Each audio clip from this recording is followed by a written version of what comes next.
ખેડૂત મિત્રો, નાળિયેરીમાં ગેંડા કીટક નુકસાન કઈ રીતે કરે છે એ આપણે જોયું. હવે નાળિયેરીને ગેંડા કીટક જે નુકસાન કરે છે એની જીવનચક્ર, એનું અવસ્થા કઈ રીતે પૂર્ણ કરે છે એ આપણે જોવાનું છે. તો ખેડૂત મિત્રો, આ મારી પાસે જે છે નાળિયેરીની ગેંડા કીટકની ઈયળ છે.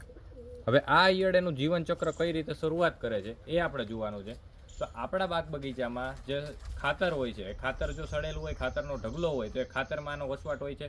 પછી જમીનની અંદર અથવા તો સૂકા નાળિયેરીના થળિયા એ પડેલા હોય છે, એમાં આનું પોતાનું જીવનચક્ર પૂર્ણ કરે છે. હવે આપણે લાઈવ એનું જીવનચક્ર જોઈએ. આવો, આપણી પાસે જે અહીંયા નાળિયેરીના બગીચામાં જૂના સડેલા નાળિયેરીના ભૂંગળા છે, એટલે કે જે નાળિયેરીના થડ જૂના હોય છે, એમાં આ રીતના તમારે આ એની ઈયળો જોવા મળે છે. આ ગેંડા કીટકની ઈયળ છે. આ જેટલું પણ તમે ખોતરશો, આ બધું ખોતરી અને ખાવાનું કામ ઈયળ કરે છે.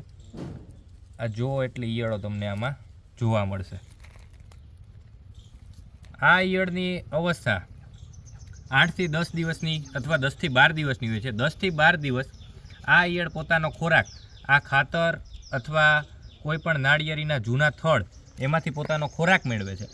ખોરાક મેળવી ત્યારબાદ એ કોસેટા અવસ્થામાં જાય છે. કોસેટા અવસ્થાના 30 દિવસ બાદ એ ગેંડા કીટક તમને આ રીતનો જોવા મળે છે.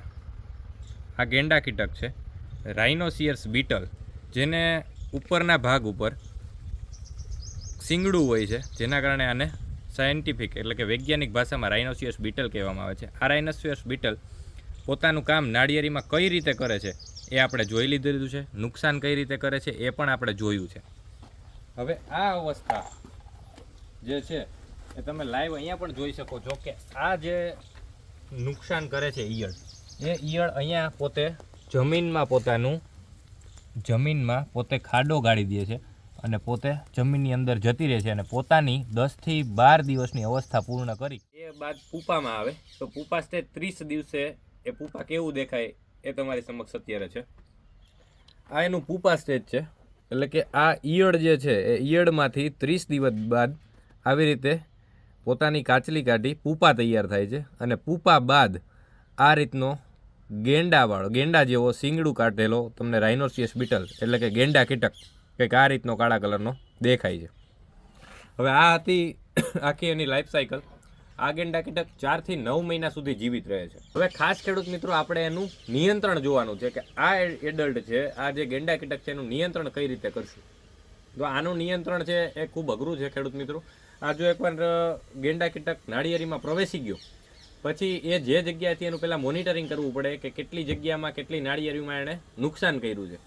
હવે એ નુકસાન થયેલું જે તમને ઝાડ દેખાય, એ ઝાડમાં જે જગ્યાએ આ ગેંડા કીટકે હોલ કરેલ છે, એ હોલમાં સૌપ્રથમ તો બાયોલોજીકલ આપણે જે દેશી ભાષામાં દેશી પ્રયોગ કહેવાય એવો આપણે કર્યો હતો ને, એ આપણે થોડુંક એમાં રિઝલ્ટ મળ્યું છે. એ દેશી પ્રયોગ એવો છે કે એ જે હોલ છે એમાં આપણે દરિયાઈ ખારું મીઠું અને સાથે દરિયાઈ પણો એટલે કે રેતી, એ રેતી બંને મિક્સ કરી અને પછી એ જગ્યાએ હોલ કર્યું છે ત્યાં આપણે નાખી દઈશું.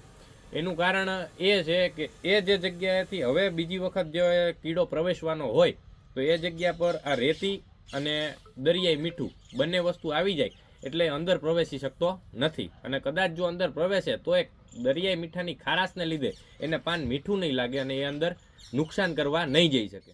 બીજો ઉપાય છે કે અતિશય જો તમારા ખેતરમાં રાઇનોસિયસ બીટલનું ગેંડા કીટકનું નુકસાન જોવા મળે છે તો બજારમાં મળતી રાઇનોલ્યુઅર ટ્રેપ એટલે કે ગેંડા કીટક માટેની ડોલ છે, એ તમે હેક્ટરે 5 ડોલ મૂકી શકો છો અને આનું નિયંત્રણ કરી શકો છો.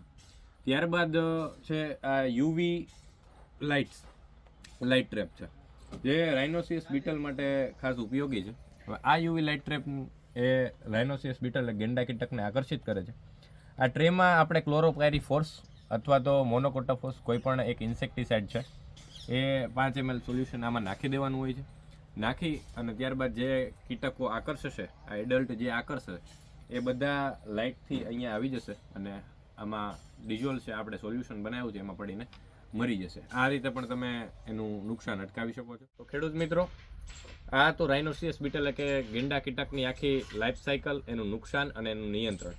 હવે તમારે કઈ જગ્યા પર ધ્યાન રાખવું એ કહી દઉં છું. તો તમારે સૌપ્રથમ તમારા જે ખેતરમાં સૂકો કચરો છે, એટલે કે નાળિયેરીના થળિયા છે, નાળિયેરીના ઝાડ છે, મૂળિયા પડ્યા છે જૂના, કોઈ પણ થડ તમે કપાયેલા હોય એ, અથવા તો તમે સૌથી વધુ છાણિયું ખાતર જે લઈ આવો છો દેશી, એ સારું ગળત્યું નહીં હોય તો એ જગ્યા ઉપર તમને આ ઈયળ જોવા મળશે.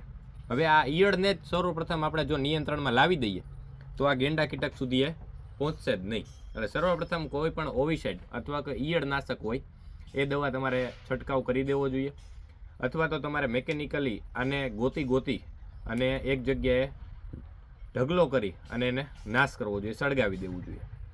તો તમારે આ ગેંડા કીટકની અવસ્થા છે ત્યાં સુધી પહોંચશે જ નહીં અને તમારા નાળિયેરીના ખેતરમાં આ ગેંડા કીટકથી નુકસાન કરતાં તમે બચાવી શકશો. ધન્યવાદ, આભાર.